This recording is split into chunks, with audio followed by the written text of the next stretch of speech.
সম্মানীয় কল্যাণ বন্দ্যোপাধ্যায় আমাদের মধ্যে এসে উপস্থিত হয়েছেন। সকলকে বলবো করতালি দিয়ে ওনাকে অভিনন্দন জানাবার জন্য।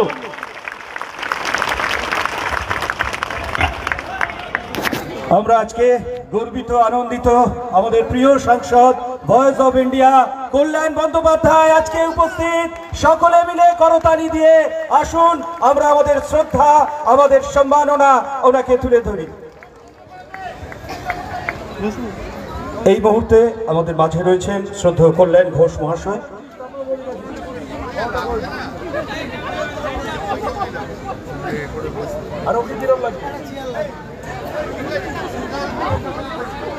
আমরা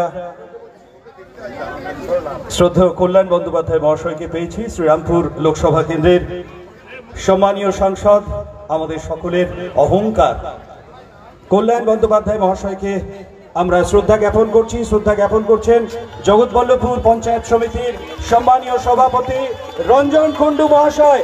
একটু সকলে উঠে দাঁড়িয়ে, স্ট্যান্ডিং হবে, একটু সকলে উঠে দাঁড়িয়ে এই সুন্দর মহেন্দ্র ঘণ্টিকে আমরা আমাদের মনের মণিকোঠায় বাঁধিয়ে রাখবো।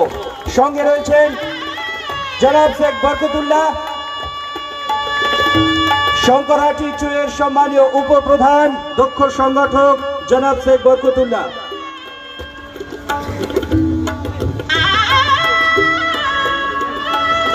আজকে আমাদের সকলের কাছের মানুষ, সকলের নয়নের মণি, শ্রীরামপুর বিধান লোকসভা কেন্দ্রের সম্মানীয় সাংসদ শ্রী কল্যাণ ব্যানার্জি মহাশয়, ওনাকে মাইক্রোফোনে স্বাগত জানাই। তার সঙ্গে আমি যে সমস্ত মানুষ ইতস্ততভাবে ঘোরাফেরা করছে তাদের কাছে অনুরোধ করবো একটু শান্ত হয়ে বসুন, নির্দিষ্ট জায়গায় বসুন। আমাদের সুবক্তা, সকলের কাছের মানুষ, শ্রীরামপুর লোকসভা কেন্দ্রের সম্মানীয় সাংসদ কল্যাণ ব্যানার্জি মহাশয়, ওনাকে মাইক্রোফোনে স্বাগত জানিয়েছি। নমস্কার। জগৎবল্লভপুরের বিধায়ক সীতানাথ ঘোষের উদ্যোগে যে শারদ সম্মাননা 2024 আজকে, তার জন্য আমরা এখানে সবাই উপস্থিত হয়েছি। মঞ্চের উপস্থিত রয়েছে আমাদের ডোমজুরের বিধায়ক কল্যাণ ঘোষ।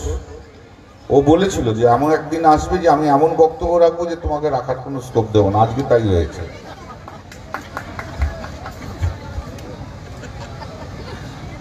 আমাদের ডিপিএসসি চেয়ারম্যান আছে। আচ্ছা, ওকে দেখতে ভালো লাগছে না আজকে বিকাশ কল্যাণকে? উঠে দাঁড়া, উঠে দাঁড়া, আবার উঠে দাঁড়া, উঠে দাঁড়া না, দেখতে ভালো লাগছে না? ভালো জোর করে হাত তালি, আর চুলটাও ঠিক করে নিলেন। তারপর বিকাশ আছে, আমাদের আরো অন্যান্য সবাই রয়েছে, সমস্ত ব্যক্তিবর্গ। আজকে যদি লাইট মুডে না কথা বলবো তো কবে বলবো? শুভ বিজয় সবাই, আপনারা যারা এসছেন, উপস্থিত হয়েছেন, প্রত্যেকের উদ্দেশ্যে। সবচেয়ে বড় কথা, যারা পুজো কমিটির থেকে সবাই এসছে। তো আমাকে সীতানাথ বললো প্রায় 300-র উপর জগৎবল্লভপুরে পুজো হয়েছে। প্রায় 270 জনের মতো এখানে উপস্থিত রয়েছেন, যে যার পুজো কমিটিগুলো রয়েছে। এটা কিন্তু চারটিখানি কথা নয়, বিশাল বিরাট ব্যাপার। জগৎবল্লভপুর বিধানসভায় 300-র উপর পুজো হওয়া বড় ব্যাপার। এর পরের বার আমি বলি আরো কয়েকটা পুজো কমিটিকে কিছু টাকা পাইয়ে দেওয়ার ব্যবস্থা করতে হবে, আগে থেকে বলতে হবে। এবারে একটু দেরি হয়ে গেছিল। 10টা কি আছে, 20টা হবে, 25টা হবে। অনেকে তো বলেছিল নেব না, তো ওইখানে এরকম হলো। শ্রীরামপুরে উত্তরপাড়ায় একটা না দুটো বললো যে নেব না, শ্রীরামপুরে একটা, সব মিলে 3টে-4টে। আর নতুন করে শ্রীরামপুর, উত্তরপাড়া আর চাপদানিতে আমি করে দিলাম 49টা নতুন। নিবি না, নিবি না, অনেক লোক লাইনে দাঁড়িয়ে আছে। আগে পেয়েছিলে তাই জন্য বুঝতে পারেনি দামটা কি। আর কোনোদিন দেবও না, আর কোনোদিন দেবও না। সে কি আরম্ভ করে দিল একদম দুর্গাপুজোর আগে থেকে। আগে বলতো মমতা ব্যানার্জি দুর্গাপুজো করতে দেয় না, বলতো না? আগে বলতো দুর্গাপুজো করতে দেয় না, বিজেপির একটা রবি তুলে দিয়েছে, প্রত্যেকবারই দুর্গাপুজো হয়েছে। আর এবারে বলছে দুর্গাপুজো করতে দেবো না। বিজেপি আর সিপিএম দুটো একসঙ্গে মিলে বললো করতে দেবো না। দুর্গাপুজো করে দেখিয়ে দিল পশ্চিমবাংলা। এবারে যত মানুষ রাস্তায় বেরিয়েছে কখনো বেরোয়নি, মানে এর চেয়ে সব রেকর্ড বোধহয় ছাড়িয়ে গেছে। নবমীর দিন রাত্রে 3টের সময় আমি গাড়ি নিয়ে যেতে পারছি না, এত ভিড়। নিজে গাড়ি নিয়ে যেতে পারছি না, আমার গাড়ি যাচ্ছে না, তার মানে কত ভিড়। তাও যারা দেখছে দেখে দেখে দাদা যান যান করে নিজেদের রাস্তা করে দিচ্ছে।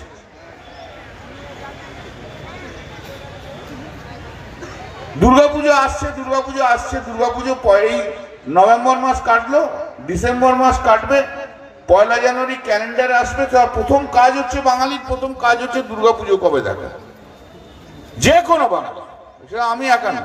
আগে কবে দুর্গাপুজো দেখো, তারপর দেখে সামার ভ্যাকেশন আর পূজা ভ্যাকেশনটা কবে হবে। এই তো সারা বছর তো অপেক্ষা থাকে, আমাদের প্রতীক্ষায় থাকি মায়ের পুজো করব,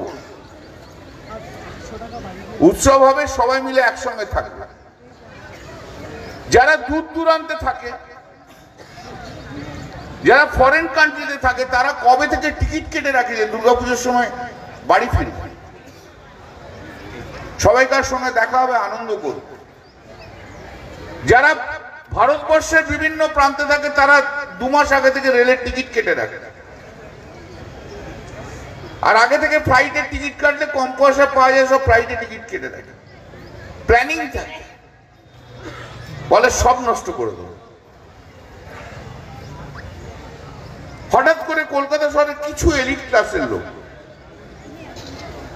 তাদের আবার নতুন অবচিন্তা ভাবনায় এলো, উৎসবে ফিরছি না, উৎসবে ফিরবো না, সবই যেন মমতা বন্দ্যোপাধ্যায়কে চ্যালেঞ্জ করার জন্য। আরে এতে তো নয়, উৎসব পুজো দুর্গাপুজো তো সবাইকার। সিপিএম বাবের জন্য যে পুজো ঠাকুরে বিশ্বাস করে না, তারা করবে না, সে তো সবাই জানে। কিন্তু দুর্গাপুজোর প্যান্ডেল হলে মণ্ডপের সামনে লাল ফেট্টি জড়িয়ে একটা করে দোকান খুলে বসতে হবে, আর সারাদিন ধরে মাছি মারবে, একটা বইও বিক্রি হয় না। ওদের অস্তিত্ব ওই সময়টুকু দেখা যাবে, আর কোনো সময় দেখতেই পাই।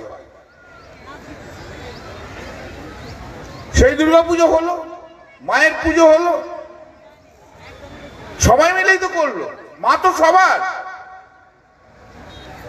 মা কি কারো একলা নাকি? মা তো সবার। তার পুজো করবো না তো কার পুজো করবো? সারা বছর চলবে কি করে? তার কাছে আশীর্বাদ নিয়েই তো তবে চলবে যা কিছু লড়াই, প্রতিদিনের জীবন সংগ্রাম। ঈদে দোয়া চায়, আর আমরা পুজোর সময় মায়ের আশীর্বাদ চাই। তার আশীর্বাদ নিয়েই তো চলবে। বাঙালি আছে নাকি? এই তো কয়েকটা পুজো নিয়েই তো আমরা আনন্দে থাকি। ফুটবল, ক্রিকেট, দুর্গাপুজো, বাঙালির জীবনটাই তো এই, যার জন্য ভারতবর্ষের সবাই বলে কলকাতা এবং পশ্চিম বাংলা, এখানে যা জীবন আছে অন্য কোথাও নেই। মুম্বাই শহর কিছুটা রয়েছে, মুম্বাই, দিল্লিতে যান খরা, বিকেল 5টার পর মনে হবে যেন এখানে না থাকলেই ভালো হয়। যেখানেই যান, এখানে একটা প্রাণ আছে, প্রাণ। এগুলো সবকিছু মিলিয়ে সেই প্রাণ, সেই প্রাণ আমাদের পুজো। এই নিয়ে আমরা থাকি। সারা বছরই হয়, শিবরাত্রি থেকে আরম্ভ করে কোথায় কি পুজো হয় না? পুজোটাকে বন্ধ করে দিলে কি বিপ্লব সার্থক হয়ে যাবে? কিছু করতে পারলেন? তো যাই হোক, সেই দুর্গাপুজো হয়েছে। আজকে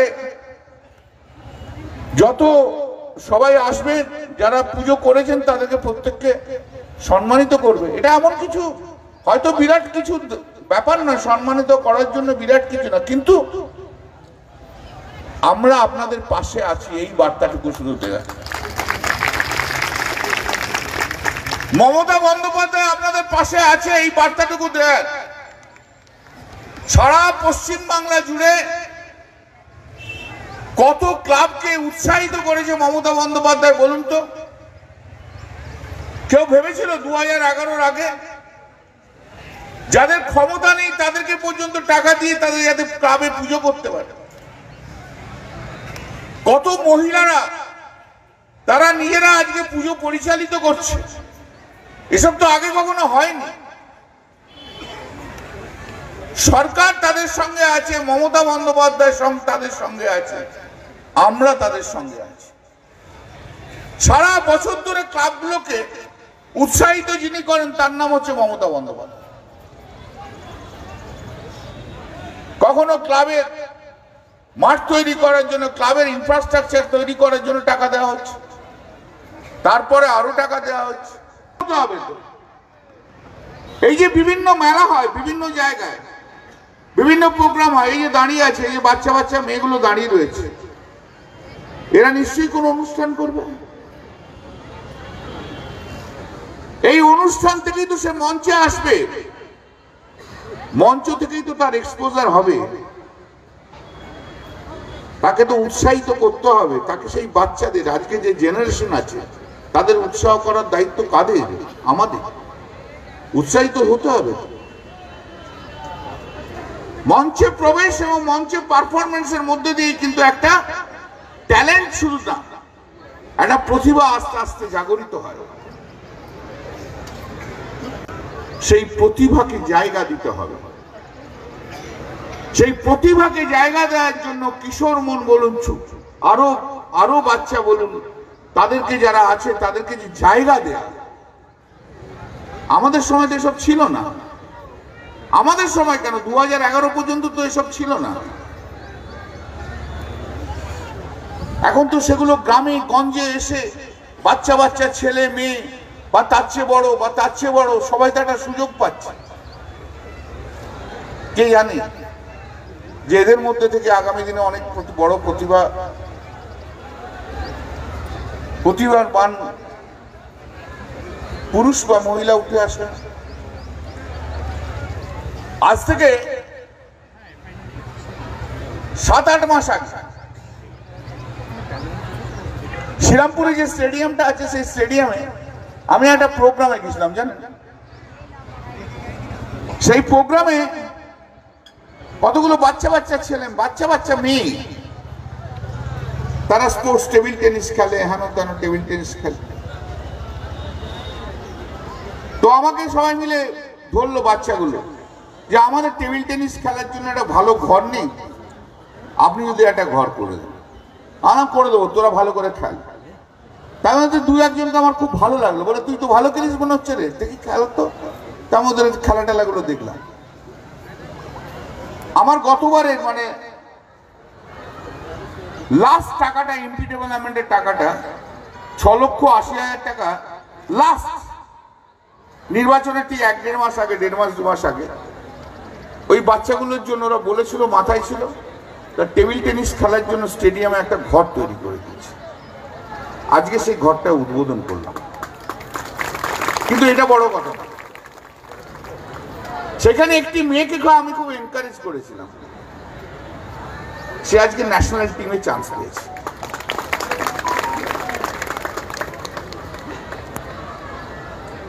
এগুলো আমাদের কাজ, আপনাদেরও কাজ।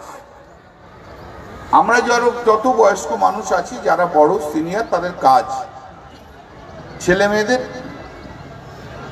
উৎসাহিত করা, তবে না ট্যালেন্ট আসবে। এইভাবেই তো ট্যালেন্ট এগিয়ে যাচ্ছে, বার করে নিয়ে আসতে হবে। শারদ সমা 2024 তুলে দিচ্ছেন ভূপতিপুর রায়পাড়া মহিলা সমিতির সদস্যদের হাতে। সম্মানীয় সাংসদ কল্যাণ ব্যানার্জি মহাশয়, সকল বেড়ে জোরে কদলি হোক প্রত্যেকে মিলে।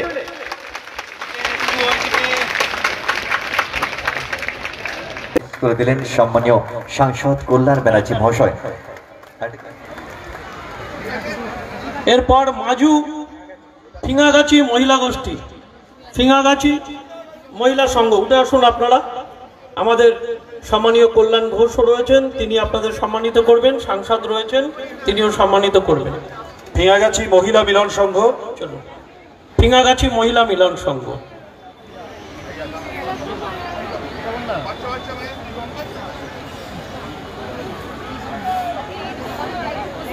ঘুরে যান এদিকে সবাই।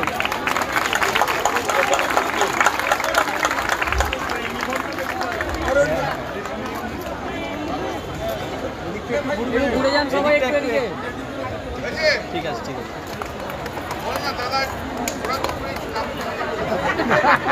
এরপর নরেন্দ্রপুর কুমোরপাড়া মহিলা কমিটি, নরেন্দ্রপুর। আপনারা বেরিয়ে আসুন আস্তে আস্তে, আর একটা প্রিয় কমিটি দিয়ে দাদা চলে যাবেন, তারপর আবার আমরা আমাদের অনুষ্ঠান এগিয়ে নিয়ে যাব। উঠে আসুন নরেন্দ্রপুর, তাড়াতাড়ি উঠে আসুন, তাড়াতাড়ি উঠে আসুন, তাড়াতাড়ি উঠে আসুন নরেন্দ্রপুর। এবারে প্রথম পুজো আপনাদের নরেন্দ্রপুর কুমোরপাড়া মহিলা গোষ্ঠী, আপনারা এবারে অনুদান পেয়েছেন। যান, কাছে এগিয়ে যান। সকলকে করতালি দিয়ে ওনাদেরকে অভিনন্দন জানাতে বলবো। আমাদের প্রিয় সাংসদ তাদের হাতে স্মারক তুলে দিচ্ছেন।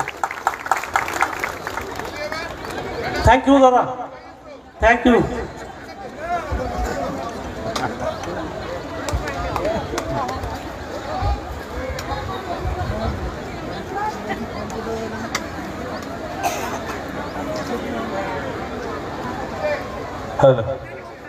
এতক্ষণ আমাদের মাঝে উপস্থিত ছিলেন আমাদের প্রিয় সাংসদ শ্রীরামপুর